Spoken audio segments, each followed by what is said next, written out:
something we all must live with on this earth, whether it's a rainy, cloudy, sunny, or windy day. We all have different emotions towards it, but with those emotions comes fear. The fear of the weather changing into something so devastating and dangerous it could even kill us. That's why in today's world we are living in a new normal of what we call the weather. The price of humanity's success costs us our environment and the world we love if we keep heading towards this destructive path.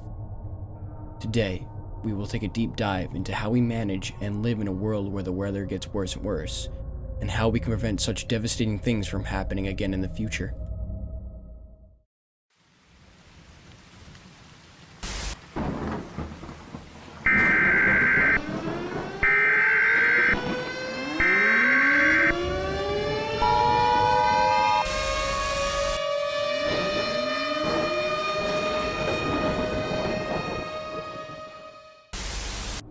Most memorable weather moment probably was when I went camping when I was a Cub Scout in Connecticut or Rhode Island, and Hurricane Bob hit.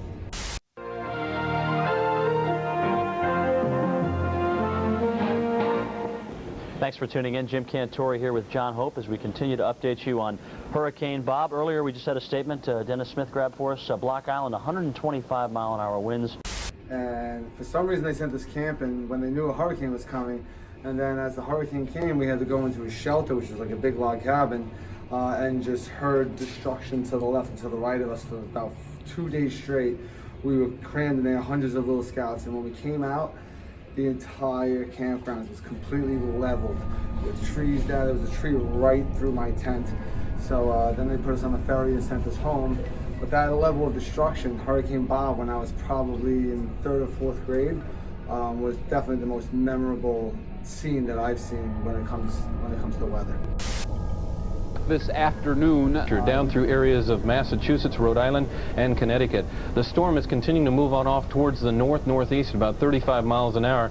We would have it in a position about 35 miles southwest right now of Boston, Massachusetts. Hurricane Sandy crashing on shore, winds now at 90 miles per hour, and this storm is so big, so vast, 60 million Americans will feel its power. Called a superstorm tonight, Hurricane Sandy is more than 200 miles off the coast and is about to crash into 2 other systems when it makes landfall. A senior at MacArthur in 2012. I luckily never lost power. My house was like one of the few that never did. But we became almost like a little camp for all our friends and family that did lose power. And we probably had about 25 people staying with us for about a week. I think hopefully we'll be better prepared for these things. As we experienced from Superstorm Sandy, people had to elevate their homes. They made them more like hurricane proof. I think any new production of buildings and houses will have some element of being storm proofed. I think we have to, because we have to learn our lessons from the past. So we're prepared for these things in the future. One that stands out the most to me is Superstorm Sandy, but I think just because of the devastation around that one, it was so prominent to me. With a forecast tide level between 11.5 and 13.0 feet above mean lower low water. That tornado outbreak, the only November tornadoes on record for Long Island, Connecticut. The first on Long Island in 2 years and the largest single-day outbreak on Long Island. So meteorologist Jeff Smith covering it now from right there in Levittown, Long Island. That's the radar, Saturday at 3 o'clock in the afternoon. And Jeff, I think all of our viewers want to know, why is this happening? The storm hit out on Long Island. As Vanessa said, suspected tornadoes may have torn through that area. I think it was last year there was a touchdown tornado on Long Island, and that's never happened before, and that's been definitely a little scary because I'm terrified of tornadoes. But I think that's the most insane one I've seen in a little bit. I think that any type of weather that is deemed to be extreme or not your normal type of weather is going to become more frequent, and I think that the severity of all types of severe weather, whether it be hurricanes, whether it be things involving El Nino, tornadoes, hotter places starting to get cold, cold places starting to get hot, dry places starting to get wet, wet places starting to get dry. I think that the entire planet is going through a real reacclimation right now of things, and it's going to affect not just human beings, but all the living organisms on the planet are going to have to adapt and get used to. Right? When you're talking about a feel-like temperature of 99 degrees, you can't do outdoor activities. The kids can't do it this afternoon. They just can't. I mean, it's dangerous. You get heat exhaustion, heat stroke if you stay out too long. When COVID restrictions were easing back a little bit, we had a lacrosse tournament, and I remember there was no shade. It was all sun on the field, and it was unbearably hot. We had to keep stopping the game and making sure the girls were getting water and all of that stuff. It was probably close to 100 degrees. It was so bad.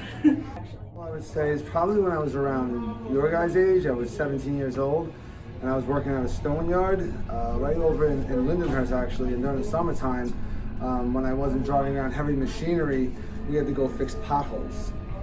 So on a 110 degree day, when you have to go use asphalt and melt tar so that you could go fill in those cracks around in 110 degree heat where it felt like it was 130 degrees, to the point where you feel like you're sweating, but there's nothing coming out of your pores because you have no hydration left in you.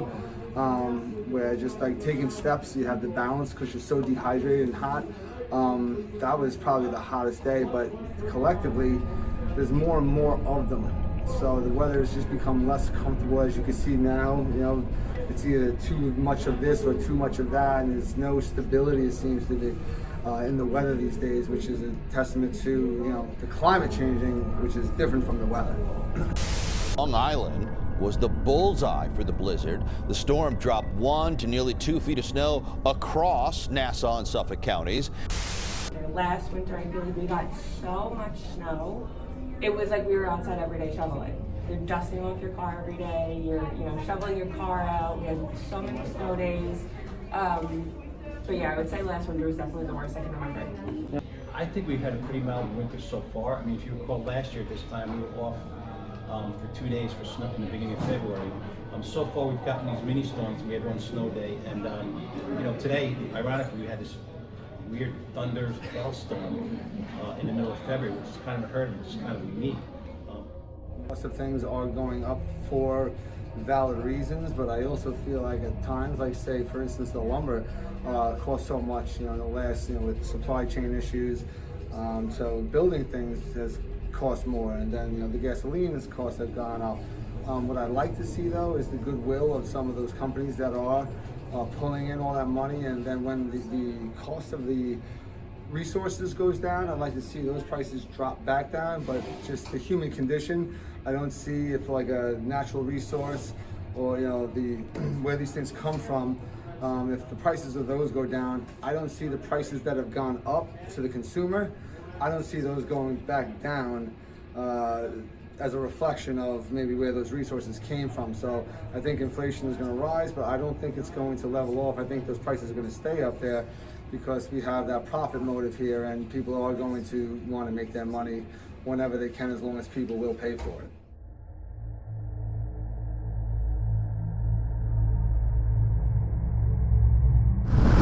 I did not think it's getting like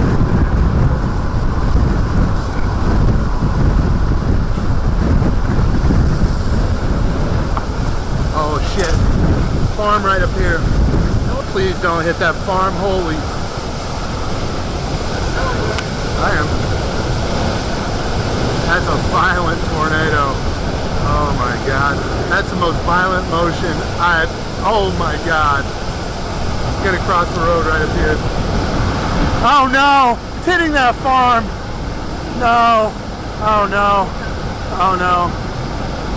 Come on, be okay.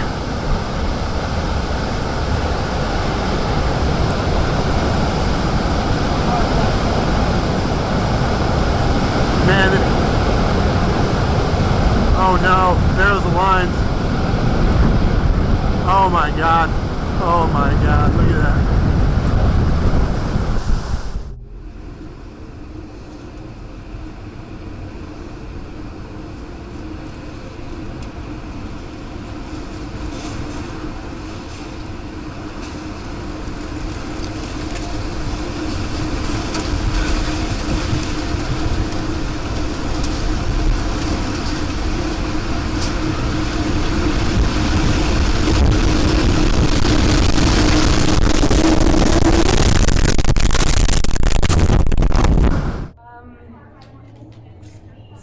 back and forth with this because I hope there is room for improvement. You know, I do my part as much as I can.